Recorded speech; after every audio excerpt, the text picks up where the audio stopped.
తెలుగు చిత్రాల్లో ఒకప్పుడు హీరోలుగా ప్రేక్షకుల మనసులు గెలిచి కనుమరుగైన వారు చాలా మంది ఉన్నారు. కొంతమంది క్యారెక్టర్ ఆర్టిస్ట్గా, కమెడియన్లుగా మిగిలిపోయారు. అయితే కొంతమంది మాత్రం ప్రతినాయకులుగా రాణిస్తున్నారు. ఇలా విలన్స్గా మారిన హీరోలు చాలా మంది ఇండస్ట్రీలో ఉన్నారు. అదే బాటలో టాలీవుడ్లోనూ ఉన్నారు. హీరో నుంచి విలన్గా మారి రాణిస్తున్న వారు ఎవరో ఇప్పుడు తెలుసుకుందాం. లవ్ స్టోరీ మూవీస్కి కేర్ ఆఫ్ అడ్రస్ అరవింద్ స్వామి.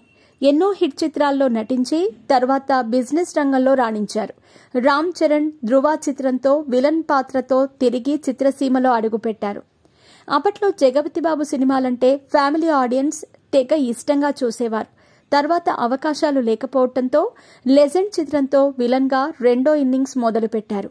రవి కిషన్ శుక్లా రేసుగుర్రం చిత్రంలో మద్దాలి శివారెడ్డిగా తన విలనిజం చూపించారు. అయితే ఈయన ఒకప్పటి హీరో అని చాలా మందికి తెలియని విషయం. అవును, భోజ్పురి, హిందీ భాషల్లో ఎన్నో హిట్ చిత్రాల్లో హీరోగా నటించారు.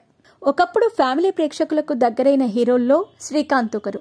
ఇండస్ట్రీకి ఎన్నో హిట్స్ ఇచ్చిన శ్రీకాంత్ సినిమాలు ఇటీవల జనాలను ఆకట్టుకోలేకపోయాయి. దీంతో అఖండ చిత్రం నుంచి విలన్ బాట పట్టారు.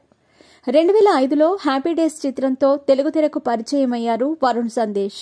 ఈయన చిత్రాలకు యూత్లో మంచి క్రేజ్ ఉంది. మెల్లిగా అవకాశాలు తగ్గటంతో కనుమరుగైన ఈ youth hero Big Boss season 3లో కంటెస్టెంట్గా కనిపించారు. తర్వాత సందీప్ కిషన్ హీరోగా చేసిన మైఖేల్ చిత్రాల్లో విలన్గా పలకరించారు.